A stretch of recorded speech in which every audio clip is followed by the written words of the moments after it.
I mean,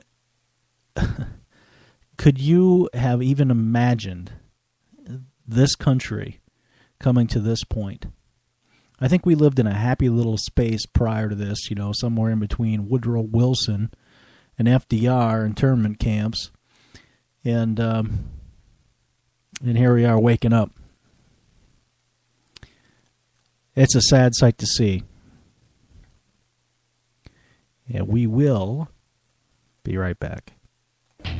It's no longer a conspiracy theory. It's a conspiracy fact. The TSA is out on the streets. The FBI is spying on you. And you are in the crosshairs of the New World Order. Come listen to The Views Expressed with your host, Reverend Wayne S. Pierce. Monday through Friday, 4 p.m. Pacific, 7 p.m. Eastern. Right here on Spreaker.com.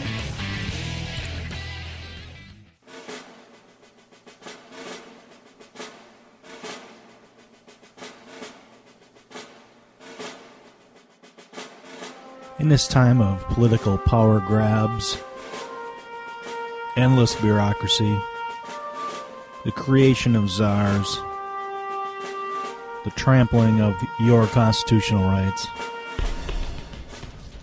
turn to the Ronald Boyd Show for clear, intelligent, and concise conservative opinion. Only on Spreaker.com.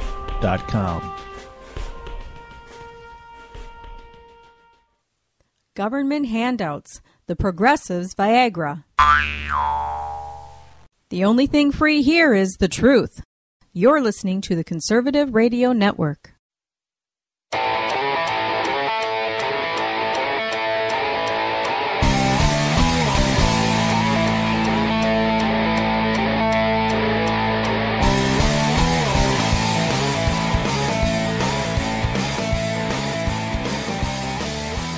Jeff Wagner back with you on the Conservative Voice, Conservative Radio Network. Logic over emotion, fact over fiction, the home of independent conservative thought.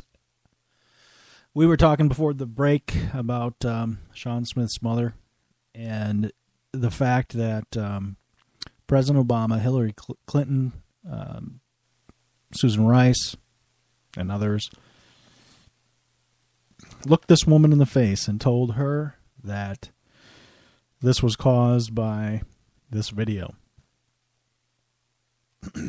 One thing I did not pull up, but I want to draw some attention to, is the debate between Mitt Romney and Barack Obama, where maybe I'll pull this up after a break or something, but where Obama got all righteous and indignant towards Mitt Romney for rightfully questioning him.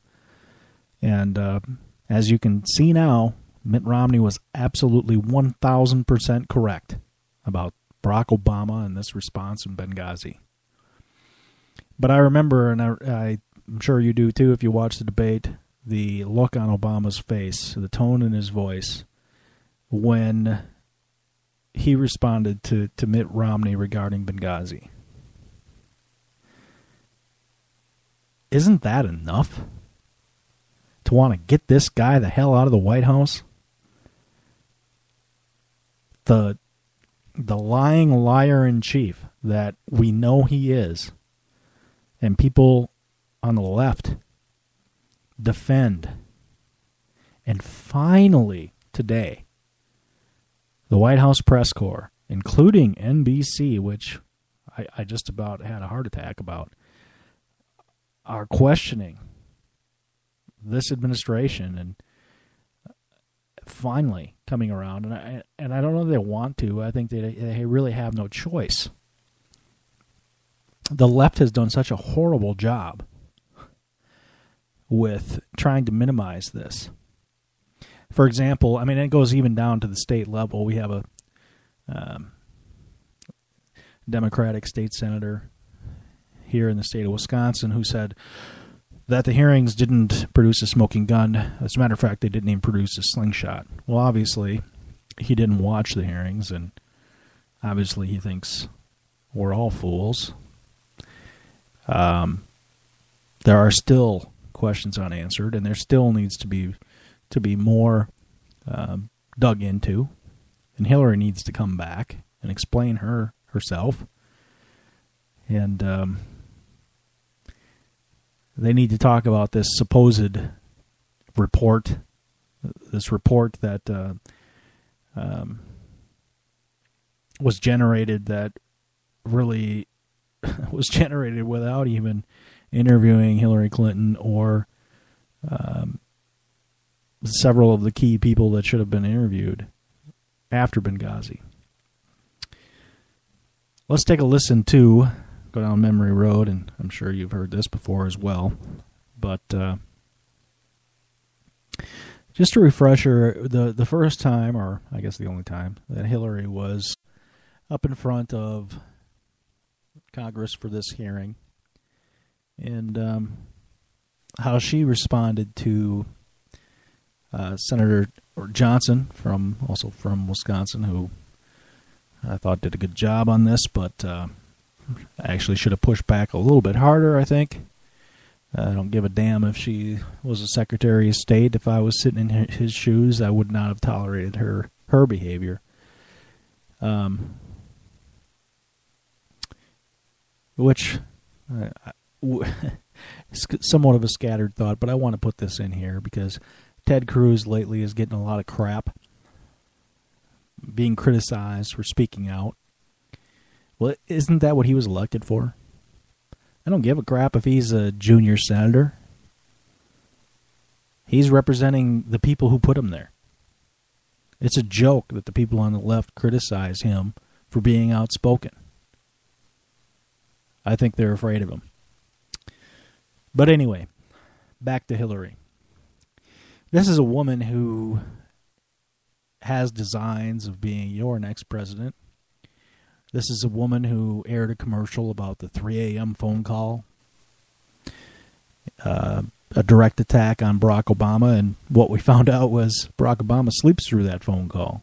Matter of fact, I think he puts his phone on Do Not Disturb and sets it on the stand next to his bed. Hillary Clinton, on the other hand, she'll take the call. I guess she called it 2 a.m. But she won't ask what the cause is. Kind of strange, isn't it? There's a reason for that. She knew what the cause was. She knew that there were security requests, and she knew that she denied them. She knew that her butt would be on the line. And she knew, and it was more important to her to cover her own behind and cover her political future instead of being honest when 4 Americans were killed. So how did Mrs. Clinton handle it? It seems she handled it the same way she handled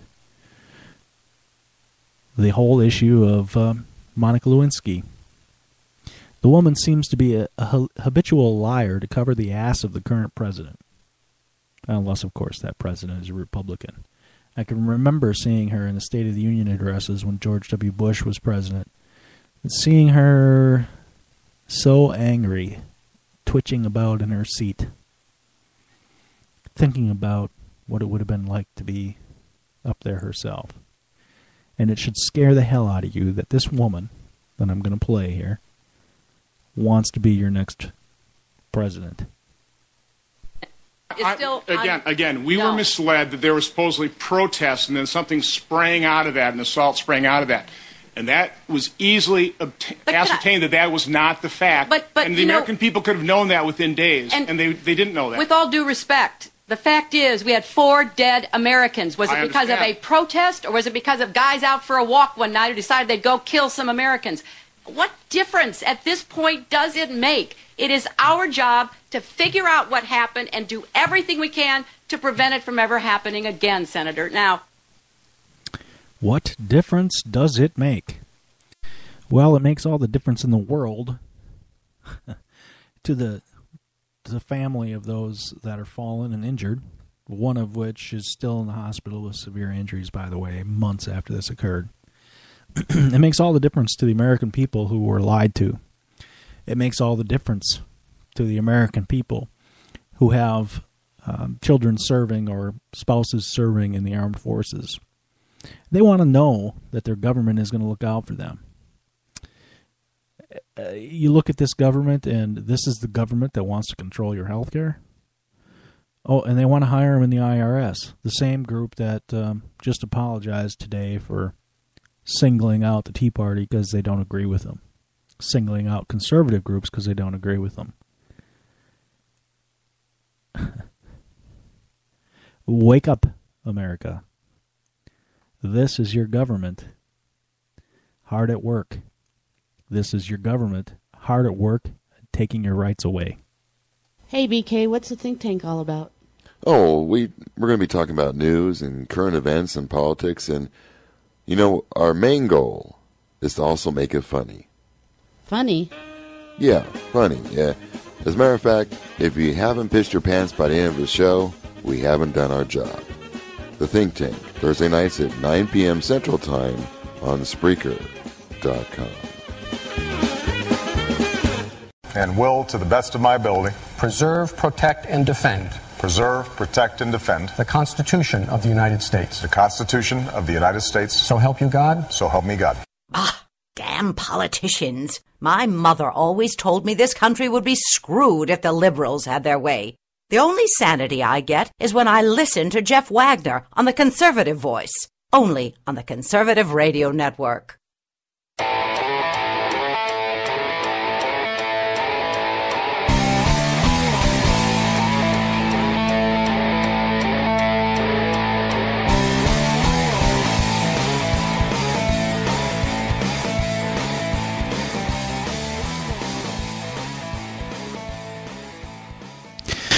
And we're back.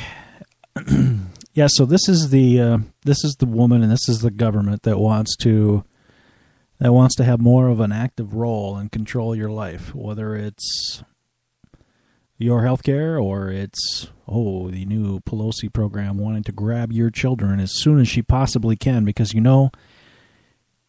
they know better. Yet you see footage of college professors lying blatantly about Iraq and the Iraqi war, and President Bush, who, I'm not going to defend Bush for his financial spending because he spent like a liberal. But the attack on WMDs, and we'll get into that in a little bit, but everything that this government touches is nearly everything is an abject failure. Look at the impact of public unions. Thankfully, I'm in the state of Wisconsin, and finally someone has stood up and done something about it. And I have people, even within my own family, who hate Scott Walker. But when you compare the liberals to the conservatives, on one hand, you have the unions, and you have the public unions in particular.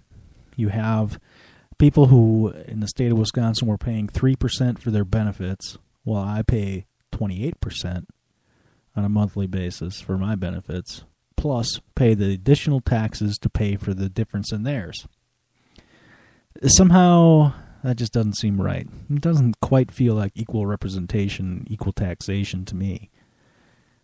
So they can get pissed off if they want, but they're the same people who spout fairness.